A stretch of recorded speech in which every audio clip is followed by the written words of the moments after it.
Well, for the past 20 years, Australia's reading performance has been declining, and as a consequence, our students are misspelling words, have poor sentence construction and sinking school scores. But my next guest says we can all fix this with the crucial role of phonics, the ability to recognise the relationship between letters and sounds. It's a step the New South Wales government is now undertaking by introducing compulsory phonics screening for students. For more on this, I'm joined now by the Director of Strategy and Senior Research Fellow of Multilit, Dr. Jennifer Buckingham. Jennifer, great to have you on the show. I always see you through the prism of your previous role at the CIS there, but take us back to basics. I think it's worth explaining to everyone exactly what phonics is and why you believe it's so important to the skill of reading. Phonics is essentially learning how to translate the letters on the page into words that we know and understand. So as adult skilled readers, we do that really without thinking about it too much. It seems really effortless and natural.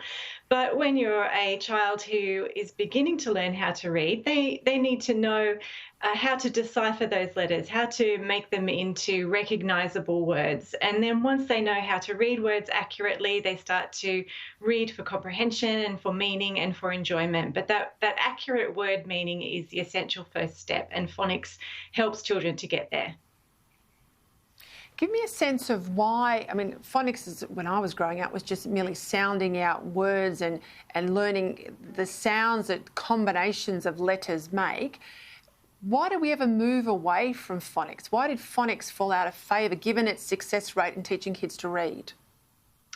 Well, phonics was a victim of what happens often in education, that philosophies change and ideas change, and sometimes good things get thrown out with some of the things that we'd like to see gone. And unfortunately, phonics was one of those things that it became unfashionable. People started to think that it was leading to children not enjoying reading as much as they might. But it was also based on a misunderstanding about how children learn to read that was led by various researchers in the field who developed different theories and ideas. And over time, we've realised again that those theories and ideas aren't right, and come back to what we knew was effective at the time, but unfortunately lost sight of for a while. But research evidence has been accumulating over decades that points so strongly in favour of phonics, and particularly in favour of particular ways of teaching phonics that are more effective than others. I mean, if you know, the fashion was to replace phonics with whole word language, I think it was called, you know, just to get the gist of a sentence, the vibe of a sentence without worrying too much on the actual words in the sentence. That might work while they're young, but if they don't get all the building blocks, of course, that falls away. And is that behind the fact that we've got such parlous sort of world rankings, particularly in reading? Well, some children with very good memories look as though they're reading when they learn to or pick up reading through a whole language or a whole word method. But if they haven't made those connections between letters and sounds, if they haven't worked out what the phonic code is and how it works, then you start to see reading difficulties emerge around the grade 3 or 4, when they're presented with words that are even more complex. So they can't just rely on their memory to think of words that they've seen before or words that look familiar. They need to be able to decode those words. And over time, that emerges more and more strongly, and we start to see what we call Matthew effects, and big gaps open up between good readers and poor readers, and that affects their entire schooling. Last week, New South Wales became the second state after South Australia to introduce compulsory phonics screening. What does it actually mean, and why should we support it? The Year 1 phonics screening check has been in South Australian schools for the past couple of years. They introduced it in 2018. Before that, though, it was developed in England, and it's been in place in all English schools since 2012. And since then, phonics performance has increased year on year amongst English Year 1 students. And we're now starting to see some evidence of that having an impact on improved reading comprehension scores in the upper years of primary school as well, which is what was hoped and expected, that if children could read words accurately and fluently, then that would flow onto their reading for comprehension. So it's fantastic that the New South Wales government has decided to implement this as a systemic assessment as well. And it's been a policy that's been building in Australia for at least 5 years, perhaps longer, but we can document 5 years of progress since it was picked up and it became part of the federal government's policy platform in 2016. And they've been championing it strongly with the states since then.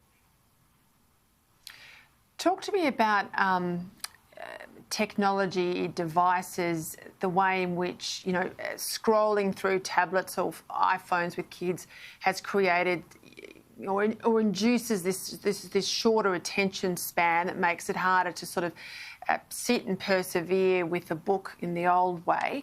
What advice would you give parents and grandparents? Because I know, everyone's struggled a bit with homeschooling this year, and we'll go into Christmas, and I think people want to absolutely have a break, but they want to set their kids up for hopefully, more time in the classroom next year and to catch up or remediate some of the things that might have fallen behind this year.